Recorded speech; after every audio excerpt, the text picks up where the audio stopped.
Hi guys, welcome back. Today we are going to be talking about my top 10 books of 2025.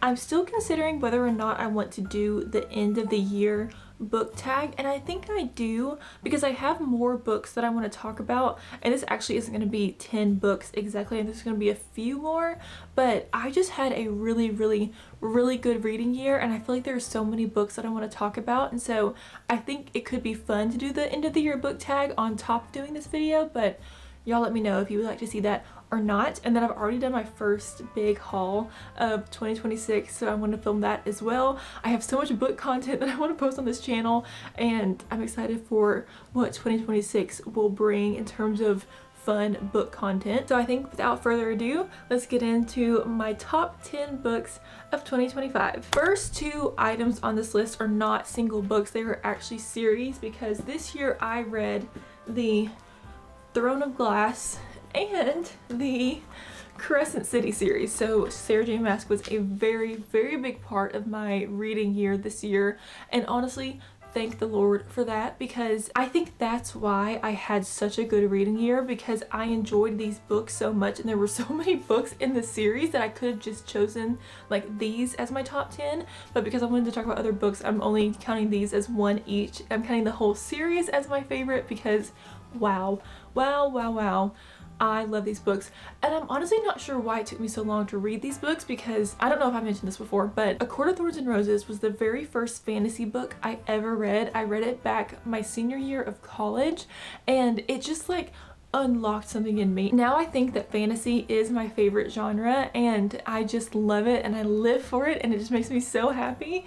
And I don't know why it took me so long to read her two other series, but I finally did, and it was so worth it. Let's talk about Miss Throne of Glass herself first. So the way that I read it was ACOTAR series first, then I read Throne of Glass, then I read Crescent City, and I personally would suggest doing it that way. I think you could interchange like reading Throne of Glass first or reading ACOTAR first, but definitely read Crescent City last because things will make more sense. This one more for the plot than anything else, because her mind is just incredible. The way that she connects things and the way that she like pulls things in or like sets things up in book 1 based on book 8 or whatever Kingdom of Ash was, it's just incredible to me. And these books make me realize that there's no way I could ever be an author, because my mind doesn't work like that, but hers does, and I'm so grateful for it, because nothing helps me with escapism in books more than reading a series like this where you're just so invested in the storyline and the characters. Terrible things happen that just rip your heart out, but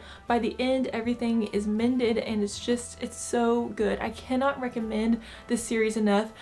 Throne of Glass is young adult, and so there are hardly any spicy scenes at all, so if that turns you off of Sarah J. Maas's work, I definitely would try out Throne of Glass, because you could read this whole series, and really this whole series is all encompassing. Even though they all kind of tie in with each other, you can 100% read the series and be done with it and just have the best series in the whole world for you to read. And then of course we have Crescent City, which is Sarah J. Maas's most recent series, and I really enjoyed this. I feel like Crescent City kind of has some mixed reviews. I feel like everyone loves Throne of Glass. I don't see how you couldn't love Throne of Glass personally, but I do see a little bit more mixed reviews on Crescent City.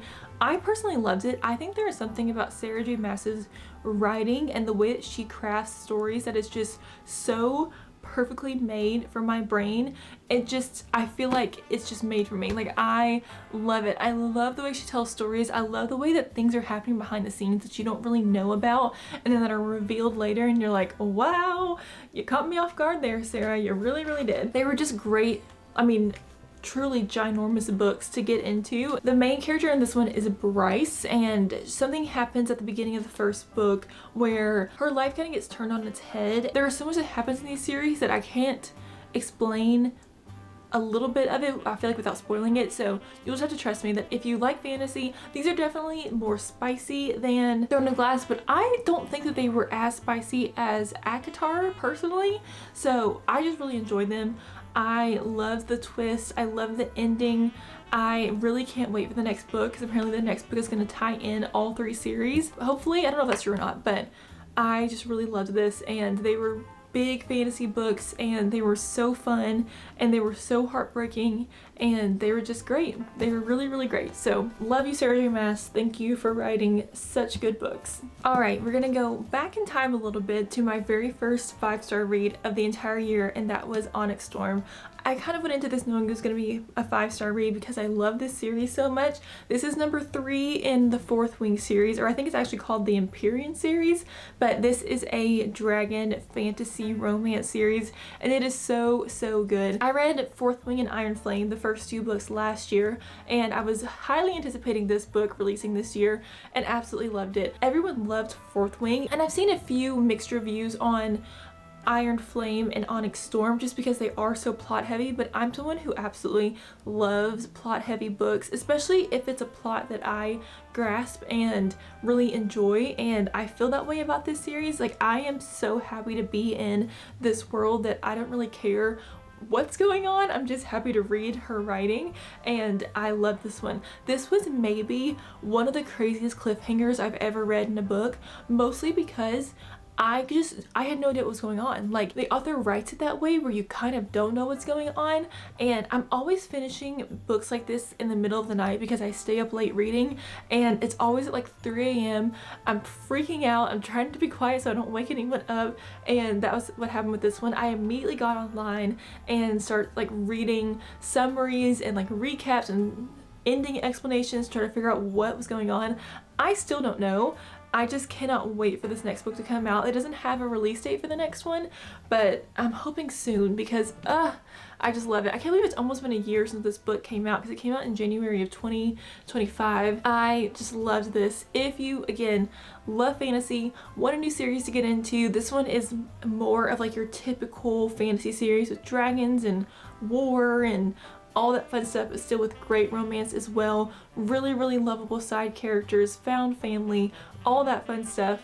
Love this series. And then my next 5-star read of the year was The Rose Bargain by Sasha Payton Smith. This is also a fantasy, but a little bit of a different fantasy from the other books that I was talking about. This is actually young adult, and this is kind of a historical fantasy. So this book follows our main character, Ivy. She lives in a kingdom in England, in like old England, where debutante season happened, and the fantasy element about this book is that the queen is actually fae, and she has 2 sons, a fae son and like a half fae son, I guess.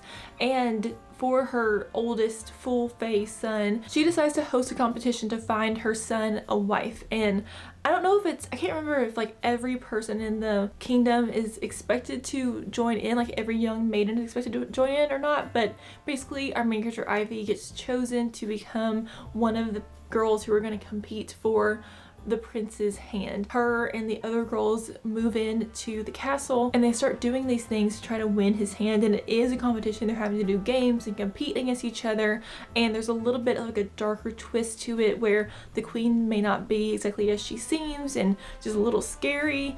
And basically the whole book revolves around making bargains with the queen, and you are expected to make a bargain with the queen, and basically you have to give something to her to receive something. So normally girls ask for things that will aid them in getting a husband. So they'll ask if they have a big nose, they'll ask for a smaller nose, they'll ask for more poise or grace in conversations, and they always have to give up the strangest thing. So one of the girls can't ever turn right, she can only turn left, and so if she's going to the right, she has to like make 3 left turns to get to where she needs to be. You see the girls being competitive with each other, but also learning to like lean on each other during this competition, and it was just such a good book. I wasn't sure what to expect going in, but I just absolutely loved it. This is part of a duology, I believe. I don't think it's a trilogy. The next book, called The Thorn Queen, comes out in March or April. It was such a fast-paced read. I was immediately drawn into the story. I was immediately connected with the characters, and I have recommended this. There's no telling how many times at the store I've gotten so many people to read this book because it really is that great. The writing, the setting, the girls, the games, all of that fun stuff was just so much fun to to read. I also think if you're trying to get into fantasy or maybe like dipping your toe into fantasy, this is a great one. This one doesn't have a crazy magical system or any of that stuff. I think it's a very palatable fantasy, and so if you're trying to get into fantasy or if you're not sure that you like this genre, this would be a great book for you to start out with. Alright, next book on my list is Story of My Life by Lucy Score. This was kind of an underdog book for me because I went in with semi-low expectations. I really wanted it because of the cover and the sprayed edges. I liked the idea of the plot, but I had only ever read one Lucy Score book in my life before, and it was called By a Thread, and I really did not like that book, but I really liked this one. I felt like that book was very focused on the spicy scenes, and that once the characters got together, the plot kind of went to the wayside, but I just thoroughly enjoyed this one. It was hilarious. Like, I found myself laughing out loud at these characters because it was just that well written as a romantic comedy. This is about our main character Hazel, and she is a romance author, but she is struggling with really bad writer's block. So she up and decides that she's gonna move to this small town in this like rundown historic mansion, and she's gonna fix it up and she's gonna get inspiration for her new book. And the town that she moves to is just hilarious, like the most quirky people you've ever met in your life. It really reminded me of Gilmore Girls. These eccentric, insane side characters that are just hilarious, but they're so lovable. That is what this book reminded me of, because it was just these such funny problems happen in this book because of the small town and their rules and all that fun stuff, and I really liked it. The male main character is the contractor that's working on her house, and he has two brothers, and I believe the two brothers are also going to get new books in this series. So the next one comes out again in May. It's either April or May or March, somewhere around there. In the spring of this year, the next one comes out from one of the brothers, and I think the third brother will get another book maybe next year, but I loved it. I can't wait for the next one. The next book I have is Retreat by Kristen Ritter. This was a mystery that I read this summer and really enjoyed. I don't remember what rating I gave this, but it was either a really high 4-star or a 5-star. It was a very quick read and it was so engaging and I just loved it. This book follows our main character Liz, who is a con artist, and she gets the opportunity to kind of go legit and stop conning people, where an heiress or a socialite hires her to handle an art installation in her new home in Mexico. And so Liz is being flown to Mexico to handle this art installation and do all that fun stuff. But while she's there, she gets mistaken for Isabel, or is it Isabella? Isabel, who is the socialite. She decides she's going to assume Isabel's identity, and so her chance to go legit is kind of thwarted by the fact that she decides she wants to be the socialite and she's just going to start pretending to be her because the socialite is off on vacation with her husband. And so she just pretends to be Isabel while they're on vacation in this town where no one has met Isabel yet, that it's her house and all this fun stuff. There is a good amount of like little plot twists throughout the book that I felt like kept me really engaged. I want to say this is one that I read in a whole day. Like, I read the whole book in one day because it was only, I think, like 250 pages. Yes, almost exactly 250 pages, and so it went by really fast. I just really enjoyed it. It was a perfect summer mystery because it was set in Mexico. It had all these nice Mexico scenes in it. There's a little bit of romance. The further she digs into Isabel's life, the more she realizes that things aren't exactly how they seem, and I just loved it. I think put this on your list for 2026. Wait till the summer to read it because I really feel like it was a great summer mystery read, and I think you'll love it. The next book I have is The Stolen Queen by Fiona Davis. I had like one more slot on this list that I was kind of struggling to fill, and I decided to go with this one because this was, I think, my favorite, or at least one of my top favorite historical fictions that I read this year, and it also introduced me to this author. I feel like I buy historical fictions to read and then it's hard for me to get around to reading it because sometimes historical fictions can take me longer to read, and I feel like sometimes that will make me get into a reading slump. I feel like this one kind of got me more into my historical fiction era, and I have a bunch that I want to read for next year, and so that's why I chose this one, just because it was a very unique historical fiction too. This was set half in Egypt and half in New York at the Met Museum, and it just had all these cool elements to it that I didn't really know was going to be in it going in, and I loved it. So it is dual timeline. Our main character Charlotte is an archaeologist, and she is on this archaeological dig in Egypt, and she discovers this ancient pharaoh's tomb, and she writes this big thesis paper, and they find this artifact. I think it's like a I think they call it a broad collar that this pharaoh wore while she was reigning over Egypt, and something happens on that trip. Something really tragic happens on that trip, and it kind of sets her life on a different course. And so we flash back to present day. She is working at the Met Museum in the Egypt section, and she's working as a curator and art historian. She's working on a paper that will prove a theory about the pharaoh that she studied about, when the broad collar, which she had thought was lost during this tragic event that happens, shows up at the Met Museum. And she's like, what is going on? Who sent this here? And then the other main character in this book is Annie, and she is a young girl who is hired to work with Diana Vreeland on the Met Gala. And Annie and Charlotte's paths cross at the Met Museum, and they go on this big adventure to Egypt trying to figure out who brought the broad collar to the Met. And it was just a really cool story. I really recommend it. It was very unlike most historical fictions that I've read, which I feel like are pretty much all based around World War II. And so this was kind of a fun historical one to get out of that genre, and I really enjoyed it. I really enjoyed this author's writing. It's introduced me to more books by her, and yeah, I just really enjoyed it. And I think if you are a historical fiction reader but you get a little burnt out on them, this is a good way to get back into it. Alright, the next book I have is Taylor Jenkins Reid, Carrie Soto is Back. This one was kind of a off-the-wall pick for me because I am admittedly not Taylor Jenkins Reid super fan. I read a couple books by her that I liked but just weren't obsessed with, like I feel like a lot of people are, but this book really made me realize why people are so obsessed with her writing, because I absolutely loved this book. I also wanted to say that this is also a great audiobook. I half listened, half read this book, and the audiobook is really cool because it's a full cast, and there are a lot of like news programs and like reports that happen in this book because she is a tennis player. If you are an audiobook person, I really recommended this one. Even if you aren't and you just want to read it, it's also a great read as well.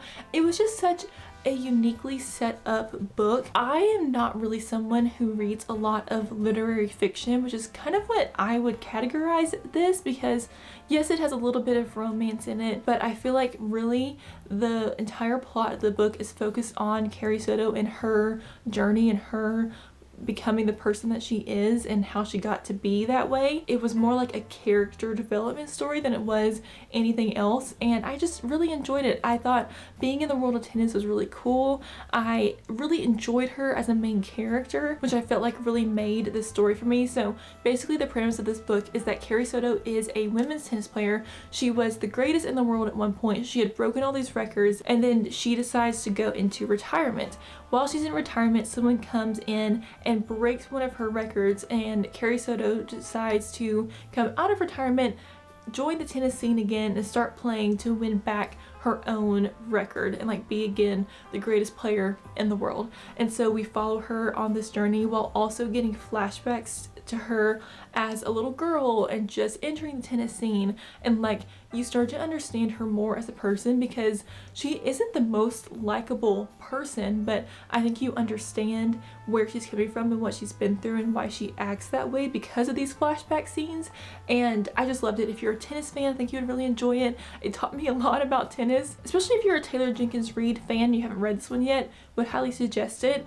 I just loved it so much. The next book I have is Gone Before Goodbye by Reese Witherspoon and Harlan Coben. This is a medical mystery book that I absolutely ate up. This is also one that I want to ping the audiobook for because this book came out on a Tuesday, which, fun fact, most books release on Tuesdays.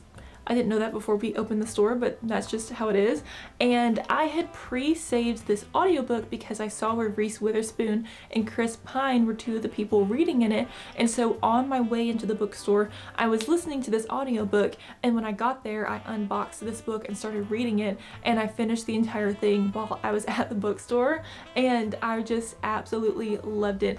Again, this is a very fast-paced book. I am a big Grey's Anatomy fan, and I felt like that's why I enjoyed this book so much. Our main character, Maggie, has kind of had her life turned upside down. We find out that something happened where she had her medical license taken away, and we meet her while she's trying to like figure out all this stuff out when she gets the opportunity to become a concierge surgeon to a billionaire in Russia. If she's able to take this job, it's going to kind of get her life back on track. She's gonna be able to start practicing medicine again. She'll get paid this exorbitant amount of money. She decides to take the opportunity. She gets flown out in a private jet to this off-base reserve in Russia, this huge compound that this billionaire owns, and she quickly realizes that this whole situation is very strange, and there are just lots of little things that happen that she has to kind of be on alert for, and then all of a sudden something switches and she is on the run for her life. And I feel like that's all I can tell you without spoiling the entire book, but again, this is one of those books where little twists happen throughout the book where it keeps you engaged and it keeps you wanting more.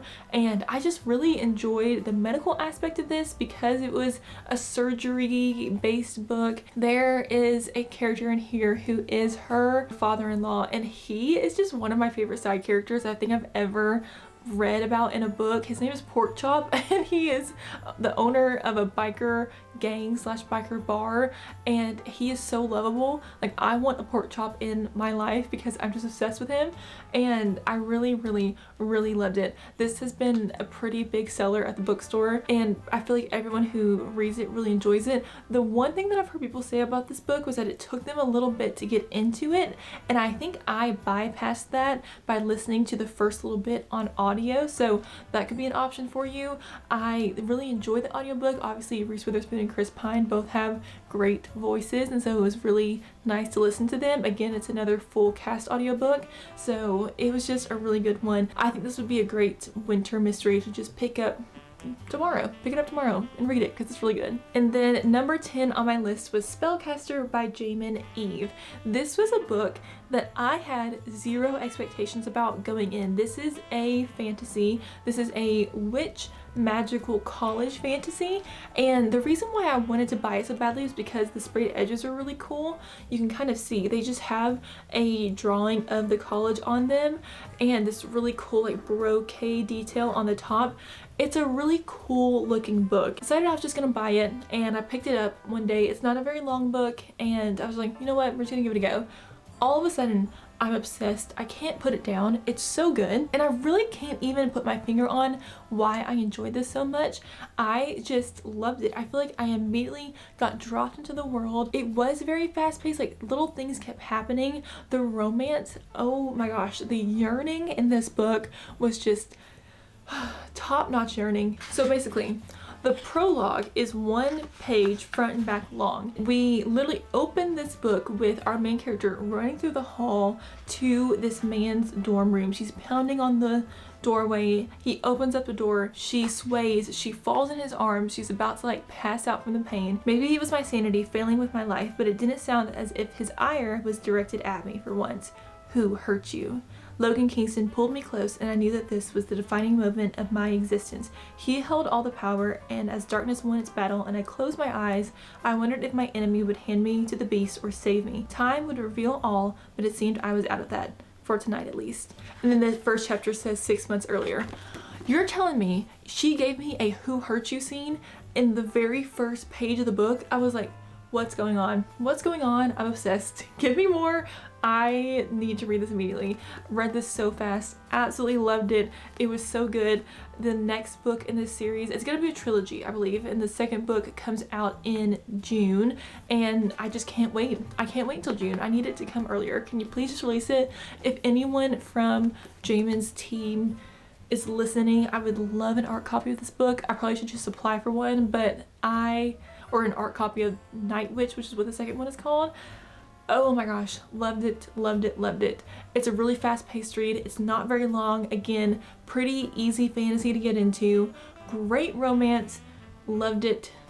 loved it. Alright, that is going to be it for today's video. I really considered adding a few nonfiction on this list, but I really enjoy the nonfiction that I read this year, and I didn't read a ton of nonfiction this year, so I think I decided I want to do a top nonfiction books of the year video as well. I have a lot of videos, as you can tell, that I want to film soon for this channel, so I would love to know what you all would like to see next. End of the year book tag, top nonfiction books I read this year, and then my first book haul of 2026. So let me know what you'd like to see first, if any of them strike your fancy. But yes, I wish you all a great year of reading. I hope you will all hit your Goodreads goals for 2025, and I will see you at the next one very, very soon. Bye!